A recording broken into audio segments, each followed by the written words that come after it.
Hi guys, welcome back to yet another video. My name is Martin, filming this in my storage unit tonight. What I do on this channel is I show off 4 books from random and I end on a key issue.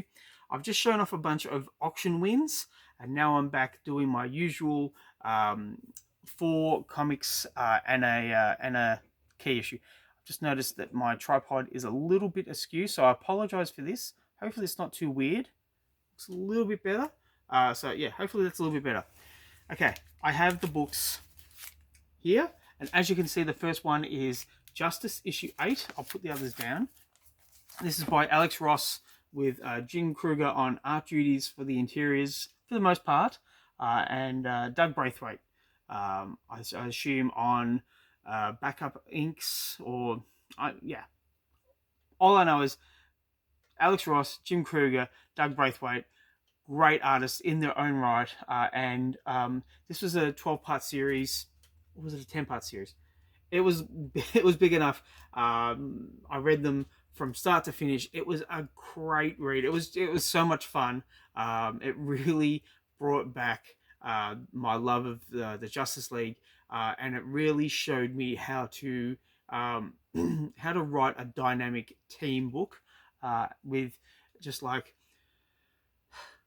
crazy concepts and much dire situations, and by the end of it, how are the Justice League going to get out of this? That's the kind of story this was, and it was just a lot of fun.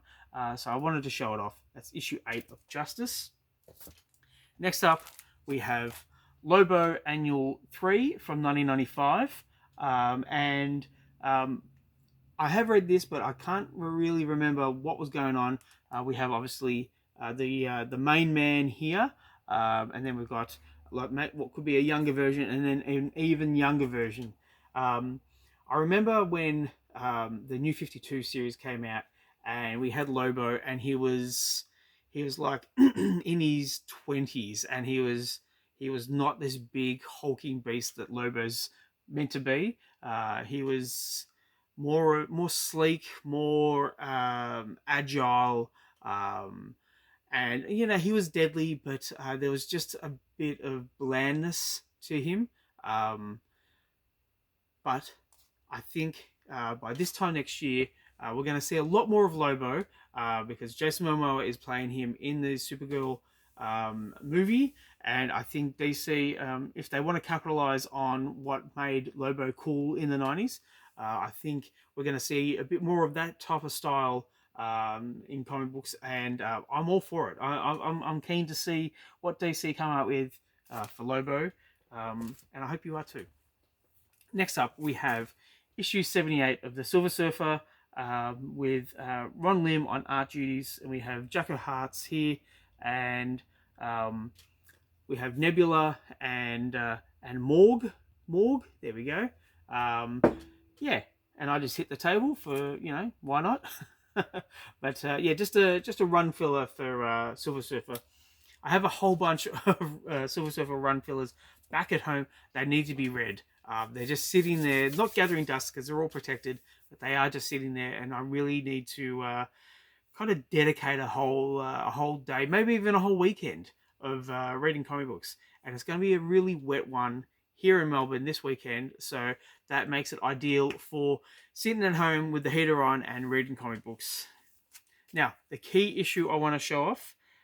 Why don't I have the numbering? Oh, I don't do any planning before I just hit the film button. Here it is. It's a remanded copy of Green Lantern. What number? Please let me know in the comments down below. Oh, God. Now, I bought this during one of the COVID lockdowns. I got it from a company in South California called SoCal Comics.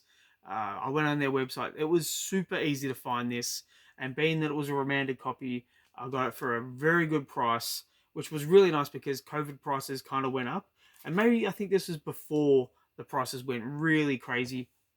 But I wanted to get the first appearance of Tom Ray, and here he is right here. I have read it. It's a bit of a weird story, maybe bordering on boring.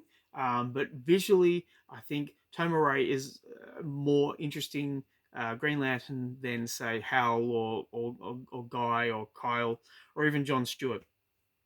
Any of the human Green Lanterns. Yeah, we know what humans look like. I want to see what the aliens look like. I want to see Kilowog. I want to see Gnort. I want to see Tomoe. Even Salak. Let's have some fun with these guys. But yeah, there we go. So that's the first issue of Tomoe, or his first appearance. I just don't know what the issue number is. I'm racking my brain trying to think. I know it's not like 10, because I think 10 is the first Sinestro. But yeah, maybe if I pull my hair, maybe if I can get my hair to look like Tomoe's, get some gel, put it put it in, and just pull my nose out a little bit, just in frustration because I just cannot remember the issue number. Please let me know in the comments down below. Please like and subscribe if you wish to. I'd really appreciate it.